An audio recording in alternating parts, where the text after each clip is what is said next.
on, guys? I'm doing absolutely outstanding. Friday to be here and talk to you guys. What's going on? Well, you were hired, I believe, early February. Our first chance to meet you, so very nice seeing you up there. What have you been doing as far as when you take over as defensive coordinator? What are the first things on your plate when you come to a new building? It's pretty simple. You know, you get a chance to go evaluate, all the guys that are in this building, our current players, the people that we have. You get a chance to, really marvel over some of the talent that they've been able to acquire over here over the last couple of years. Being in this division not too long ago, you got a chance to know a lot of the guys and know a lot about all the guys, and then obviously the people that they acquire, through the draft. But you really want a good feel on, the people that are here, what they have, what's already in place, what they've done really well. And I was really close to this building from afar, so that happened pretty easily and pretty seamlessly with some of the coaches that we do have. You kind of alluded to it just then. Over the years, Kyle has said he's wanted to bring you here many times. How close were you over the years to being here, and what made right now the right time? I don't know. You got to ask Kyle how close, because you're either on the stick where we went to Super Bowl together in 2016, and easily could have come then if allowed to. Denials there from that standpoint, nothing in a negative way, but it's always nice to be wanted within your own building as well. So being able to stay there over the course of the years, and then obviously when things didn't work out the first time and we were let go in Atlanta, Kyle's always a person that I talk to regardless of the situation. But I had the opportunity to go be a coordinator, and then obviously you guys had great people in place at that point, and D'Amico was in place and going to be the coordinator, but as you know, all coaches want to be around guys that they want to be around. So when you get an opportunity to add people to it, like you guys did with Gus Bradley last year, was probably going to be something similar opportunity at that point. But got fortunate enough, was able to go with Sean, who's another guy that you always talk to when these kind of things come up, and went to LA and had some success there, and was able to go along and become a head coach again back in Atlanta. So this time when it came open, had a couple different opportunities. You're never expecting it, but you really, not expecting those things to happen. And you just kind of, you sit back, you kind of take some time with family and do some of the things that we all want to do, and we're not looking at you guys. And get the opportunity to go out there and make some real decisions. And Kyle was, someone that you love working with, love working for. Not to say that you wouldn't like working with other people as well, but Kyle's definitely one of those people you always want to work with from our time being in, whether it was Tampa, the original time we worked together when we were both young puppies, or the second time we worked together, we're in D.C., and being able to be around his father and be around the Shanahan family and the tradition and the culture that they're able to form, and really molded me throughout my career since I was around the Shanahan, to be honest. So, in terms of defensive philosophy, we're seeing across the league more five-man fronts, pretty generally. What is your, or I guess the question is, why do you think that is, and what's your philosophy on five-man fronts? These guys are getting, they're harder to defend. Just the coordinators in this league, like, let's not kid ourselves. People want to see offense. The rules have changed in different ways for you to do different things. So you got to have some multiplicity in your front. You got to have multiplicity in the back end. You got to be able to do different things. You like to be able to do those things when you decide to do those things and use them as terms where you can, dictate, so to speak. But, we have been a four-down rush team, and we've done a nice job in it. I know we've dibble and dabble a little bit last year, even with Robert Saleh, which I have so much respect for, and what he was able to do and how we did it. But, I was able to accumulate and acquire a bunch of different ideas and thoughts along my stops with the different people that I work with, whether it's been Jim Haslam in Washington, where they were strictly a 3-4 base Pittsburgh team, or really being able to do some of the different things that we did last year, being able to mix it up, being able to play some 4-down stuff, being able to play a bunch of 5-down stuff. So, I think you got to be able to move around and kind of move those chess pieces to be able to help you go out there and really do your best to stop these really explosive offenses. That's okay. Sorry. Kyle has talked a lot about when it comes to the development of a coach. He credits his early time in Tampa getting to actually work on the defensive side of the ball to help him as an offensive coach. And he's talked about different coaches having that experience. You obviously have worked on both sides. How much do you credit your work on the offensive side, including with Kyle in Atlanta, for your development as a defensive coach? I mean, it's been our whole career has kind of been the business of being nosy, so to speak. So like when Kyle came to Tampa, fresh out of UCLA, all fired up and eager, we were stealing his dad's zone scheme, keeper game as much as he was stealing Tampa too, and all different values that he wanted to bring to us. So when we did all the cross training, even when we were young, it was constantly staff development within the building with some of the better coaches that we had been around in our lifetime. We really, Mike Tomlin was secondary coach, and Monty Kiffin was the defensive coordinator, along with Rod Marinelli, and what he was able to bring with the original a part of his attack front, doing some of the different things, sort of the stud that we have, very similar to that stuff. And he was around a lot of good coaches, and Joe Barry, all those guys. But we shared a bunch of information, and then I got a chance to obviously work on defense for such a long time. And when I was able to switch over to offense, with Kyle in Atlanta, kind of having the outside-in version of what the offense looks like, what it means, and what it's going to do, to really get into the deep weeds of it and watch him game plan and watch him go through the process of a week preparing for a different team. And then even when he left, being able to stay on that side of the ball and really develop and grow, and as a person that can really go out there and formulate plays to go find open spaces and do different things that you want to do from an offensive standpoint, was so much fun and so much different perspective than you had just going out there coaching defense, right? You can actually, speak in their language, understand what some of the quarterback reads are, being able to be detailed enough to go out there and try to stop those things. Being able to explain it to your players in a completely different way, which was my strength when I went from defense to offense, and then being able to come back, it still remains your strength. So like, you grow from all the experiences, you gain all the experience with the people, and I've really enjoyed the process of being able to switch back and forth. Now, not many coaches in the National Football League say they can coach on both sides of the ball, and definitely not many can say they've been on a number one defense and a number one offense and coached on those sides of the ball in respective seasons. So like, I am truly blessed, truly feel it is like a definite benefit to being able to work with Kyle and being able to work around those type of people. Do you expect your defense to resemble what it looked like in Atlanta, or is it going to be more of a continuation of what's been happening here the last few years? We definitely want to do what's best for our players. You're always going to do what they do really well. Fred Warner is Fred Warner for a reason. I'm going to try to utilize those guys to the best of their ability to do some of their different things and be able to have some additions to be able to go out there and ultimately to go try to win a championship. Whatever's required, whatever's needed to go do those things, those are the expectations, and those are the things that we want to get done. So to say it's going to be more resemblant to me or more resemblant to them, it's going to be what's best for us in order to go win football games. And I think that's the best way to look at it, ultimately. Whatever it takes to go win football games, whatever it takes to go out there and get it done for us. What about the 49ers made you pick them? I know you said you had some other teams, but what was it about this organization that felt right?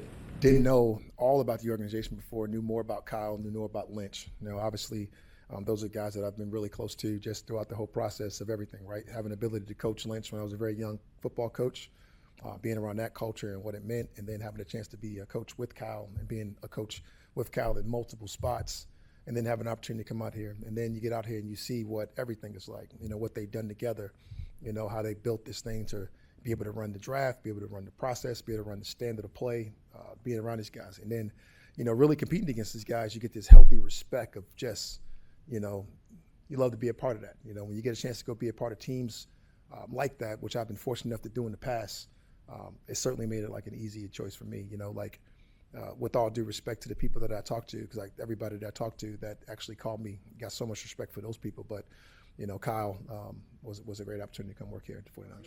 By being in Atlanta the last couple of years, you got to see Mike Evans up close, obviously, and you've been in the league as long as he. So what is he going to do to Kyle's offense that you know so well, and having faced it with McCaffrey at full strength and Brock back there? I just think it's more about, the people, and like what they can do for each other. I think it'd be the most beneficial thing that those guys sit down and talk about, and how they can make each other better. Mike is a pain in the neck defending against him because he has so many skill sets and different things that he can do. And I'm sure Kyle's going to find things that he didn't do as great and try to make it better. And when you do those things with great players, you capture their attention right away. And when you capture their attention, you get the best from those guys. And I've seen it happen with a bunch of different guys in this past, and I don't want to name their names because some of them have been here, some of them have been other places. But when you get the best version of the players in the building, which I know Kyle can do, and along with the staff, being around these guys to meet these guys, I'm really fired up. Being around Kubiak, being around Mike, being around all the different people that are here, I'm really fired up to see what they can do with Mike, and really fired up to see where he can grow here as a player. John Lynch said that you brought a lot of energy in the draft meetings, and he said that when you really liked a player, you're like, hey, if we get that guy, we're going to throw a pool party. Any pool party draft picks in this draft from your perspective? Honestly, it was a cool process for me to be a part of, to find consensus with the organization. I figured who just asked the question about defensive thoughts and ideas, but like it's cool to be able to try to express those things to those guys, and those guys to formulate and find ways to be able to help you formulate those things, get those people in the building. But there was certainly some pool party people, both offense and defensively. Being nosy, having the ability to coach on offense and defense, you got a chance to see Strickland. You got a chance to see all these different guys that you were able to acquire on defense, and like the way and the manner that we went about getting them, I thought was very unique, and I thought was pretty cool to watch. To watch all these guys and have such a respect for whether you're talking about RJ. Whether you're talking about Reek and some of the different guys that are all a part of that process, and along with the coaches and everybody in that room without scouts and everybody coming to these real strong, convictions, I think was pretty cool. I thought it was a great process. I love being around it, and it was definitely some pool party guys, and that was a cool thing.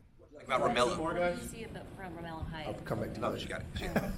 What did you see from Romello Height and Grayson Halton, your two defensive line guys? Obviously, just going off what you guys know from here, you always want to have those pass rushers, right? And Romello brings a certain ability to pass rush that he showed opposite of his young teammate out there at Texas Tech. And Romello's going to come in here and be able to provide some of those things for us and be able to get into that room and really learn from one of the best D-line coaches in the world, and Chris Kasarik and Greg Scruggs, and obviously Cam Brown, and being able to get with those guys and be able to be the best version of himself. So like watching Romello as a pass rusher, watching Romello be able to go out there and do some different things, whether it be in the pass game or whether it be even in the run game, you see all the things that we love, about the guy, the wit, the stuff that he does, how he plays the game, and all the stuff. And he plays with high energy.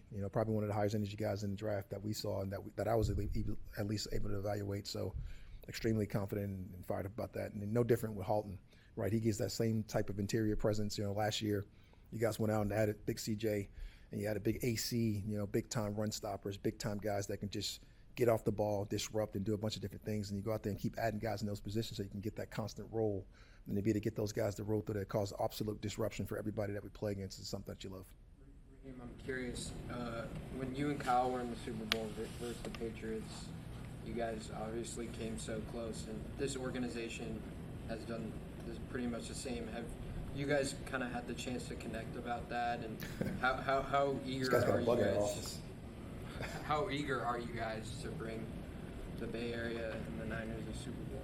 Yeah, like ultimately as a competitor is what you want to do. It's what you think about every single day. And then nothing would be more satisfying for me personally than to be able to come here and help this organization, this head coach, this general manager, this owner, this team, the players that they have. When we talk about Fred Warner and Nick Bosa and guys that absolutely you want to go win that thing for. And you get kind of chills just really thinking about it. But like to have the ability to go do that and help people do that, that's what you coach for. That's the ultimate goal. We've heard so much about your going back with Kyle, and it's been a friendship for a long time. What do you think clicks between you two guys? Really, the ultimate thing with coaches that really are committed to each other is obsession. And he has an obsession about football that's just, unmatched. And when you have that obsessive personality to be the very best at what you do, I think that's something that ultimately clicks when you're talking about coaches. Like there's going to be coaches in everybody's office. There's going to be cross-training. And it's already started to happen, with Mick Lombardi on the offensive staff, myself, my own personal staff, being able to get with Matty Eberflus, being able to get with Jerry Gray, some of the guys that were here like Chris Kasarik, being able to go to their side of the ball with some of the young guys that are just eager to be the very best, to be able to learn and keep growing. Like that. It's just an obsession of football that makes you click. All right. Thank you, guys. Have a good one, guys. How's it going? Good to see everyone.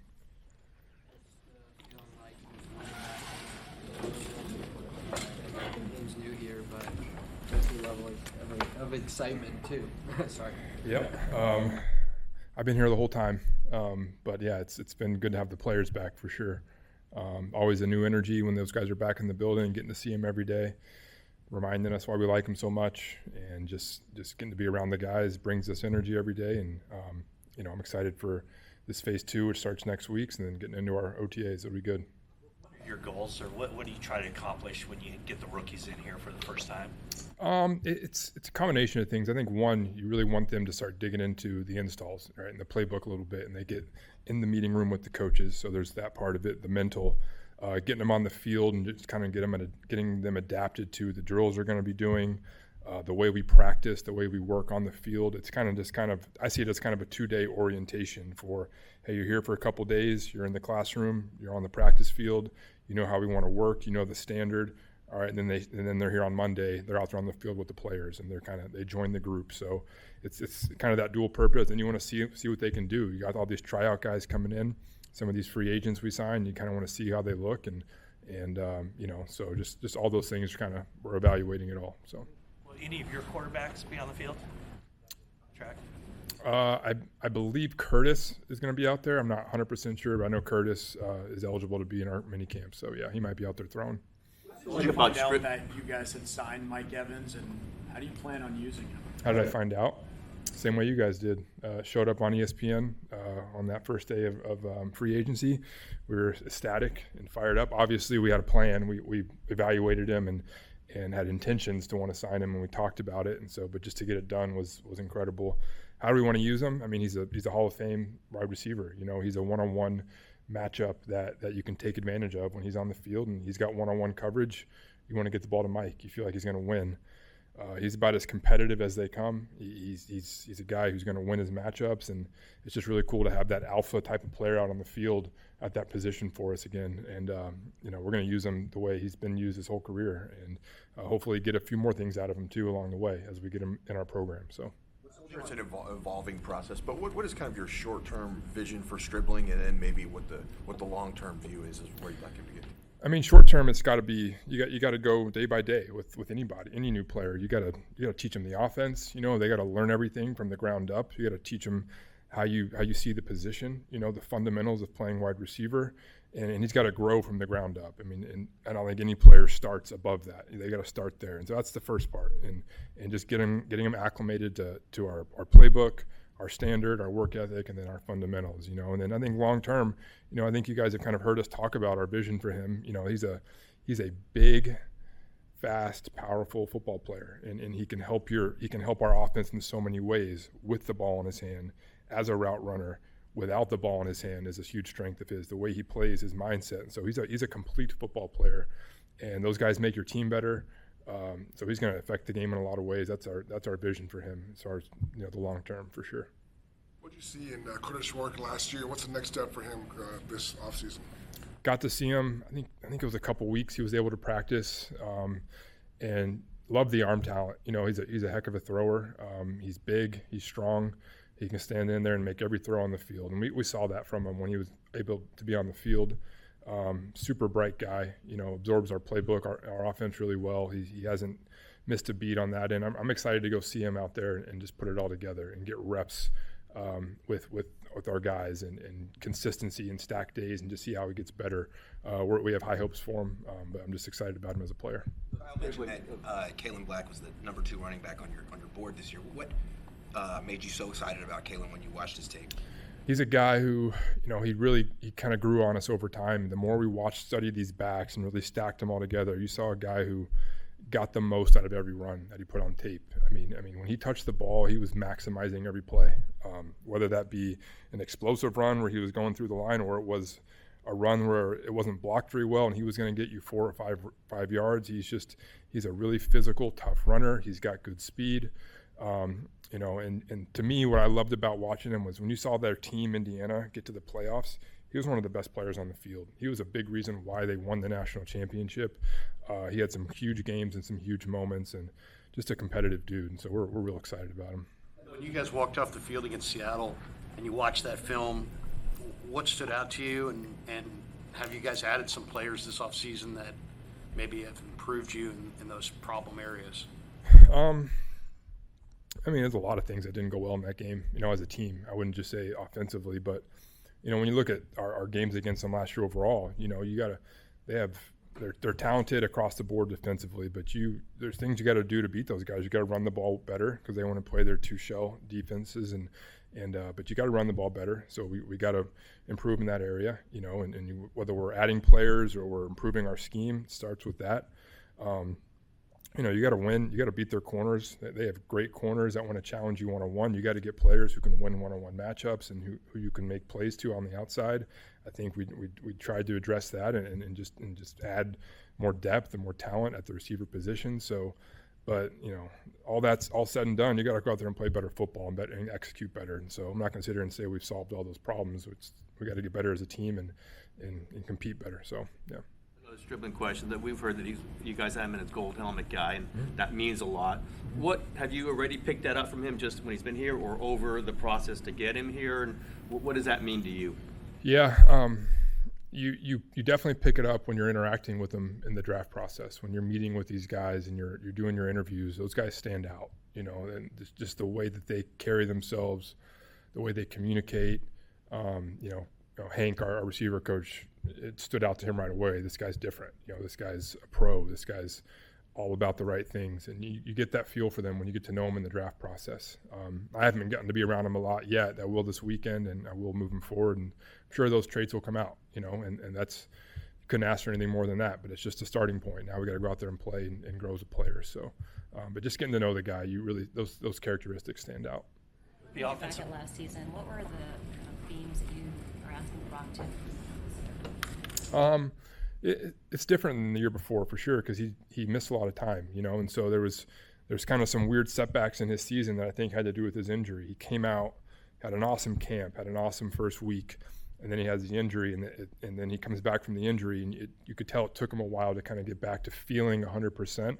But when you really evaluate where you felt like he was at his best, what does he need to work on?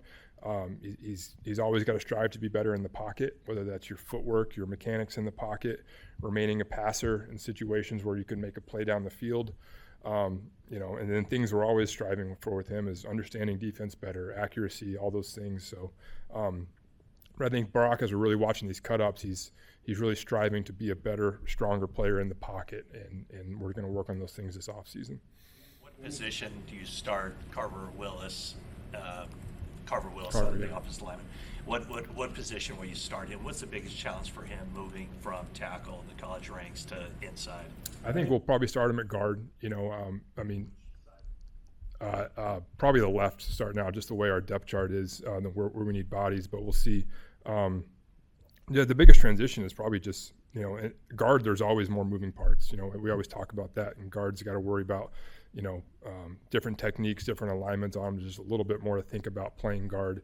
But, we're confident he can do it, and just the transition to the NFL is inherently going to be challenging. But that's why we drafted the guy. We think he's a really bright guy. We think he's really versatile. He can actually play center too, we believe. We think he's a guy who has versatility across the offensive line. So it'll be fun to see, kind of put him in a starting point and see how he does, and just see, where we can move him around too. So. Every year, Kyle talks about the need to kind of give Christian a little break, and I know you've been asked versions of that question as well. And Kyle even joked, like, "Yeah, it's easier said than done," kind of thing. But just where do you see that? Do you feel more like pressure, not a pressure, but just more of an idea like this needs to be a priority for us this year to find ways, just given where Christian is in his career? Yeah, I think literally this day last year we were talking about that. Like it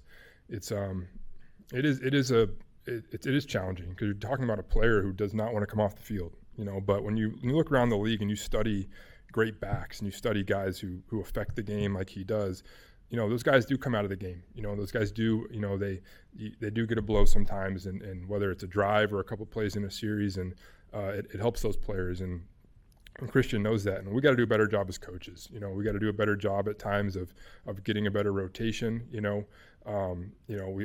We think we got young backs that we want to get more production out of. So it's on us, to handle that. But it's something we're always weighing. Not much we can do about it in the off season, but as the season gets going and start putting our plans together, it's something that's got to be at the forefront of our mind. Explosives are a big part of the game now. It seems like Seattle was great last year on explosives. You guys added a lot of speed, it looks like, at wide receiver. Is that the thinking, try to get more explosive plays at wide receiver? Always. I think we're always striving for that, guys that you can get easy touches to, that can get you yards, and yeah, I think we added some guys like that in the off season. that's always got to be our mindset. We're trying to find players who touch the ball and make life easy for everybody else. So. You started working with Kyle Shanahan. How has the league changed? I know Christians is all in one bag. And then the Cardinals also drafting a running back with their first round pick. What other aspects would you say the offense in the league has changed? Things change every year. To me, the biggest change that I've seen is how defenses have gotten better and how defensive coordinators have gotten better at attacking certain schemes. I think the scheme we run, it's kind of spread throughout the league over the last 10 years, and I think defenses have gotten a lot better at attacking it, and that forces us to evolve. It forces us to have to figure out new ways to attack defenses, and that's, to me, that's the biggest changes you've seen is the improvements in defenses and attacking these schemes, and we got to get better and we got to study them. I think you saw that with Seattle last year, how effective they were, and we got to study those schemes and we got to figure out better ways to attack them. So, yeah. Can you expand just a little bit on how you are asking Brock to be better in the pocket? It's I wouldn't say it's one thing.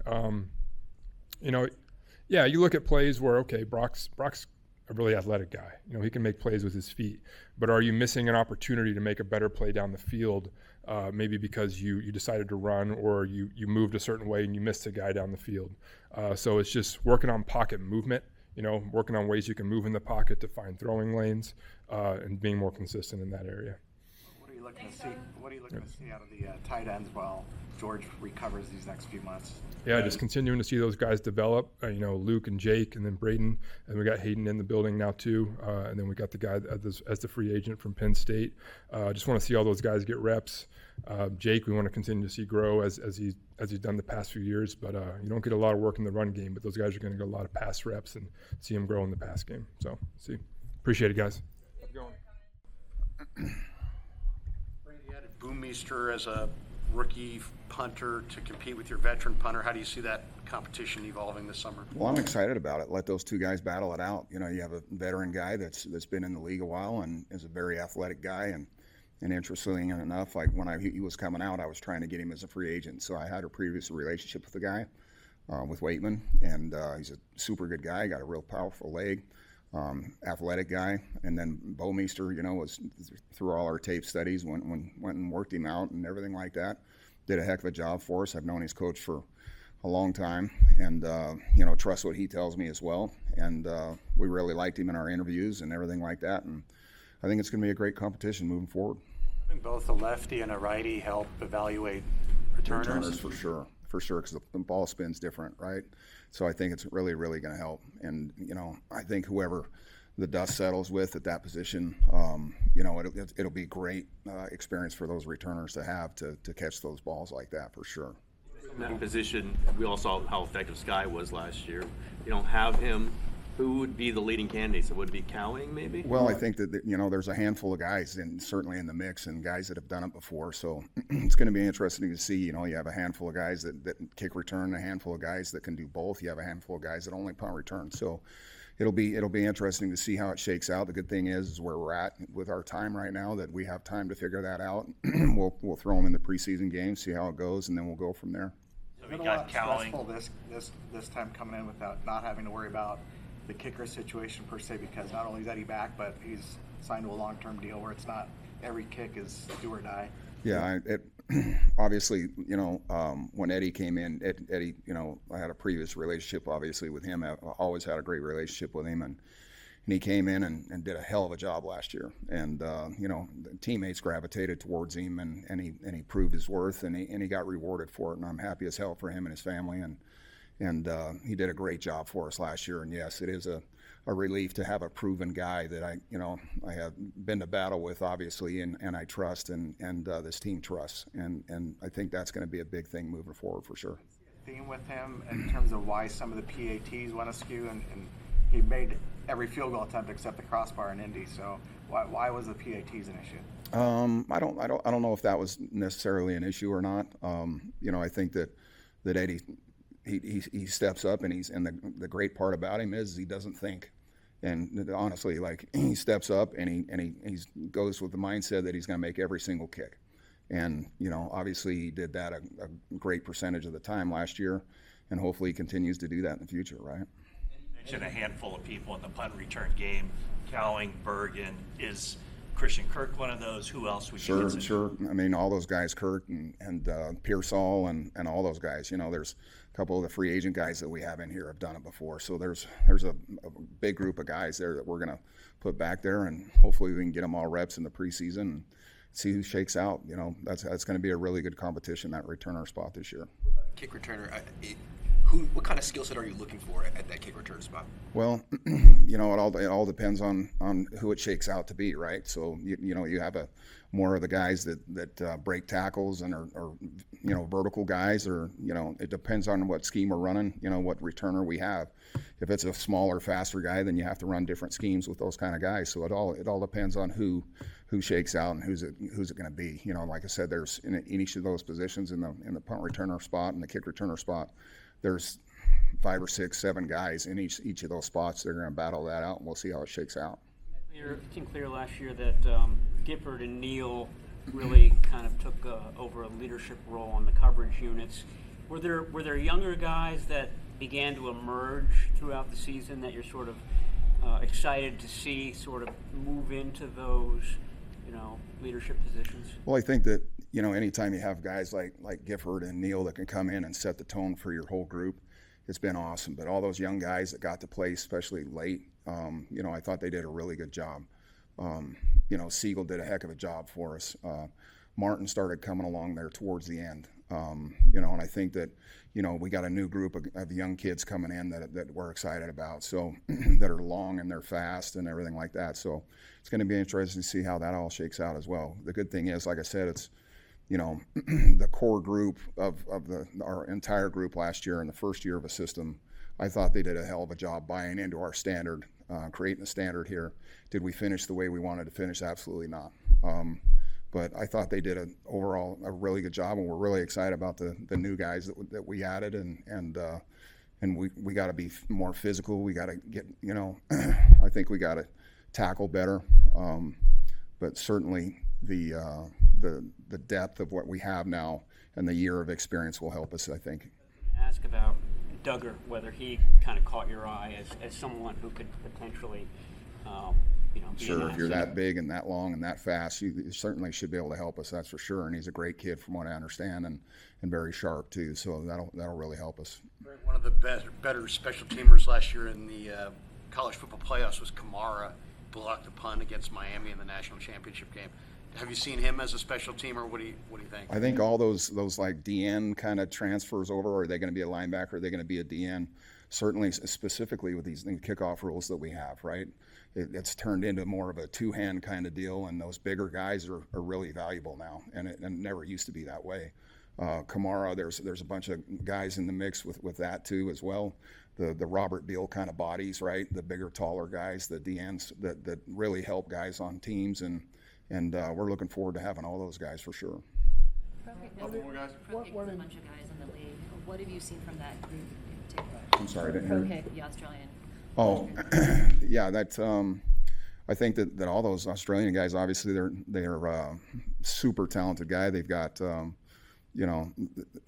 seems like they've had a ball in their hands since they were tiny kids. The way they can make that ball move and all the different kicks that they have and stuff like that. I really think that the NFL has done a great job of bringing all those guys in, and it's certainly, you see it all through college now that a lot of Australian punters and kickers and stuff like that, and they have some kicks that are hard to replicate, and they're hard to catch for returners, and so it'll be interesting to see how this plays out with the punter position for sure. Unit was towards the top statistically in all of the league. How do you plan to duplicate that this year, just going into the season? Well, like I said, I think there's a lot of things that we did well. I think we still got to continue to play smart. We didn't commit a lot of penalties this year or last year. I think we got to continue that. We got to certainly want to shore up a lot of things that I didn't like in the offseason here.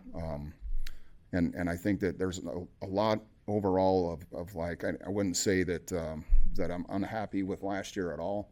I thought that, like I said, the standard that we set and the overall buy-in of the entire team was awesome. And you got to hand it to the players. They did a hell of a job, and they bust their ass for us and did a great job. Like I said, our finish was not nearly good enough for the standard that we need here, and that's going to be a big part of what we're getting after them this offseason. And we've got to finish better. We got to be more physical. We got to tackle better. And while we had a good season, decent season last year, it's not nearly good enough for us to win a championship, and we need to help our team more. Period.